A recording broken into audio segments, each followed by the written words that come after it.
Welcome everybody. Once again, we're here today with Gab, doing some more relationship work and talking about love and sex and all those wonderful, beautiful things that happen between people that are in love. Gab, Morning. you sent me through a article that you'd written on a plane flight back from Indonesia about being addicted to love and how that also worked with being a bit of a commitment phobe. So do you want to share a little bit about that article? Sort of give us Yeah, a glimmer of what you were conveying to me, because I thought it was very interesting. yeah, it's such an interesting dynamic. Tough at the time, but now in retrospect, it's good to look back on it at learning. Um, so I was married for 8 years, and then once me and my husband had split from each other, and I was going into a new relationship, some old patterns started surfacing from my teenage years. So in my teenage years, I found there was kind of like a lack of stability and safety in my external environment. And what that set up in me, I never drank, I never did drugs, and I was never a party girl. My substance abuse was love. So my way of making myself feel safe and stable during my teenage years was that I would externally look for attention from other people, and I guess I wasn't quite a happy teenager would be the best way to explain it. So my way of getting high was to get the high off attraction and of love. So it was kind of almost like an oxygen to me, Perry. It was the way that I would breathe and feel happy in the world, and I didn't really know happiness or relationships outside of that. So coming at my husband was kind of my safety and stability in the world. That's why that kind of worked for so long without me needing any external validation. But once that came to an end, those patterns started resurfacing again. So I was trying to have a relationship for 18 months, and trying is the operative word. And I would find myself throughout that relationship just going, there was a war going on, and half of me wanted to have a committed relationship, but this other part of me was like a grass is greener part, and it was just constantly searching for that next high. Something really interesting was I recently helped write a book, and I was doing some research, and when you're addicted to love, it actually releases the same chemicals as someone addicted to cocaine. It releases oxytocin and vasopressin. Yeah, I was smiling before when you talked about the addict and how you weren't into drugs and drink like the other young people you were into. And I was smiling. That's so smiling because you're right. It releases oxytocin Yep. and dopamine, and the one that you mentioned before I hadn't heard of. Yeah. Yeah. What's that one that did the other chemical? It's called vasopressin. Same in. Vasopressin. Yeah. So just for everyone listening, that they all create joy within the system. They create good feelings. Okay. Anything else you want to share about that? Because as you talk, I want that just work I've done with clients in the past comes to mind, and that there's a part thing being set up, or some things that you can look at, not you personally, but anyone listening that's interested in this subject. There are aspects of the psyche that drive these different, the hunting of these different experiences. Yeah. So is there anything that you want to share more about that while we get into that? Take it away. So you were looking for the fairy tale, I take it. Oh, absolutely. The fairy tale was what I was after. I guess because I didn't have felt that sense of safety and stability in my teenage years, that the fairy tale that you see in romance and in movies and romance and that kind of thing became the ideal. So this part that was so addicted to love and the grass is greener, it was searching for the fairy tale, and I wouldn't stop until I got it. A question for you: did you find yourself rejecting partners that you were with at all? Oh yeah, it was like for something. Yeah, so what would happen, the setup of that, Perry, was that I would go into the relationship, I'd be on the high, I'd see them as this perfect mate, But as soon as they started displaying characteristics that were anything against that, I completely reject them and run in the other direction. Yeah, so the first thing, and then we're going to get into some of the setups, not for you, Gab, but for other people that are listening that may experience this. The first one is the romantic fairy tale is, I can tell from what you're saying, is all about perfection, and the perfect partner.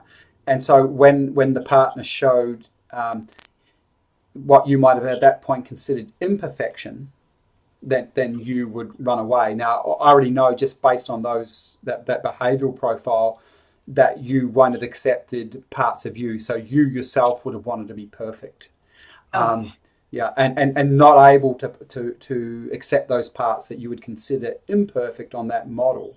And then I actually, there was a part there, just as a side note, there was a part there that was a chameleon. Yep. So the chameleon would obviously adjust my colours for whoever was my mate at the time, so that I could be perfect for them. Of course. Okay. So as soon as the partner displayed imperfection, then that would be, well, I'm going to reject because I'm going to find someone that's perfect so I can have this perfect thing. Okay. Now, what we often see, and I'm not saying this was what was happening with you, Gab, may or may not have been, but what we'd often see is that if someone's got a lot of low self-worth, so they've got a strong low self-worth part, they grew up in a family where they weren't treated particularly well, and they felt alone and unloved, and they develop a part that said, well, I'm not good and no one loves me. And that can be a really powerful force for some people, that part of the personality. And of course, they don't want to feel that. And why would they? So they sort of push it away, and they'll develop another part. It could be the seducer. And the seducer, and I'm just going to talk as though this is a woman at this point. She goes out and she starts to seduce men. And as she seduces men, and that doesn't mean that it leads to sex or anything like that, it could just be flirting. It's just, what's happening is that she's getting what you've just talked about before, the oxytocin release, the dopamine release. And all of a sudden, she can escape that low self-worth part. She doesn't have to feel it. She can go, look, I'm okay because these people like me. They're attracted to me. Okay? Now, what will happen if one of those men starts to really fall in love with her, typically as he starts to get closer to her, the low self-worth part that believes she's not worthy of love will usually pull up another part to reject him, because on the deeper level she doesn't believe she deserves love, so she rejects. And we start to have what we call a push-pull relationship at that point, where the seducer goes out to escape the low self-worth feelings, starts to pull the person in, flirt with them, and then as they start to get too close, this part says something like this: don't let them too close. This can all be unconscious, by the way, but don't let them too close because they're going to find out that you're unlovable, so the person will reject. And they might find imperfection in the person. They might find a list of reasons, well, he's no good because of this. The guy goes away, and then she feels lonely and abandoned, and she pulls him back in. And that cycle can go on in relationships for ages. But the key thing to understand here is how the parts work, because if it's a person with the low self-worth, the low self-esteem part, who's also got the seducer, they're going to use the seducer so they don't have to feel the low self-worth part, because as soon as they're engaging the seducer and they can see people are attracted to them in the seducer, that's what gives them their sense of self-worth and self-esteem. It's a kind of a dangerous cycle to be in. I was just going to say, sorry, a good way to see it, I was just thinking to myself, a good way to see it is that for myself, I had the seducer. Yeah. But a good way to see it is, as soon as I got what I wanted from them, I would run in the other direction. So my conscious thought was, I've got what I want, I'll go now, and then I'll get lonely and pull them back in. Unconsciously, the undeserving. But a good way of seeing it is that if I was anything other than the seducer and pulling in that love, that means that I would have to meet my imperfection. So on an unconscious level, I realized, or would have realized, that meant meeting my imperfection. And I wasn't ready to do that because that meant I had, the more that I owned their imperfections was the I had to own mine as well. Of course, that's why I knew before that pattern would be played out. Because if you're looking at another person going, well, you know, I was in love with them, attracted, but now they're this, that, the next thing. Usually that shows an intolerance. Okay, and that's not meaning that you have to accept everything in another person, but if that's if you're doing that constantly, almost guarantee that you have a pattern, and that pattern, as you've just quite rightly pointed out, Gab, is your own judgment of your own imperfections gets put onto the partner, and you must reject them in the same way that you reject yourself. Now, I didn't mean it to go here, but you can see that intimacy itself can only happen when you're so okay with yourself, meaning you accept and love yourself and all those different parts, and that you love them, which means that you'll let other people in to see all those parts too, and that means your partner's loving all of you. And when you accept your parts, you're more likely to love all of them, and that brings relationships together. We're not hiding parts of ourselves in relationships because we're ashamed of them, which means that we're not fully showing up in the relationship, or we're pretending in the relationship. Yeah. But by the way, and just finally, we're at time, you know, I read something a little while ago and it really made a lot of sense. And it's like, when people come together in relationships, it's a lottery, because if they don't know their own unconscious dynamics, their own drives, because these forces bring us into relationship.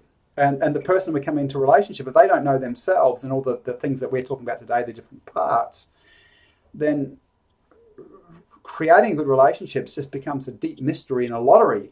When you understand this work, it becomes way less of a lottery. Way less. I'm sure there's still a lottery. You know, there's a bit of luck about who we meet potentially. Maybe I'm wrong, but there's the luck element. But then we're able to navigate relationships effectively because we understand our parts and what we bring to the relationship, that also helps us understand the other person. So the clearer we can see ourselves and our parts, the clearer we can see others. But when two people in a relationship understand this type of work, it just makes a huge difference to the type of relationship they can create. Yeah, absolutely. Just on that, you know, in recognizing that I had this pattern that was just seeking kind of like a shallow form of love, to be able to recognize the opposite of that, and to recognize a mature love, and coming to a place where I could accept my imperfections, because what it came down to is that I realized that there was this grass is greener part that was addicted to love, and then there was a mature part that really wanted a deep and fulfilling relationship. In understanding that, love became a choice, and love became about a lot more than just a high. So the experiences that I had in coming to that realization and then doing the work has given me a relationship that has far exceeded my expectations, and an understanding of self that, you know, that money can't buy. Yeah. It's just the work is profound and has just given me so much just in that choice. Yeah, but again, those, when you talk about mature relationships and ones that are based on not just those good feelings, but loyalty, connection, being very good friends, commitment, going through hard times together, and being there for each other, they build a compatibility and very deep relationships that are incredible. That can have those love elements as well. We were talking about that before, Gab, before we came on to do the videocast, that you can have all that romanticism in the relationship, but it can be a really mature relationship that's been developed over time through deep senses of commitment, togetherness, and looking after each other, looking after a family together. All those things are incredibly bonding, and they go far deeper than some of the more joyful experiences, to be honest, of connection and love. There's a sense of a life partner, as an example. Yeah, completely different. Yeah. Okay, thanks, Gab, and I hope everyone got a lot from today. Anything you want to say in closing? Yeah, there is one thing that I want to say. Just, I guess, that being in that swing pattern with the commitment phobia is a really hard place to be, with that conflict inside yourself. And I understand how hard that can actually be. So for anyone that's watching that has this swing pattern of not being able to commit to a relationship, it's just about looking at what you actually want to achieve long term. And the beginning of that starts with a commitment to self and just recognizing the pattern, and then, going to do something about it. Yeah, good work. Yeah. Very insightful as usual. No wonder you're such a good coach. Thank you.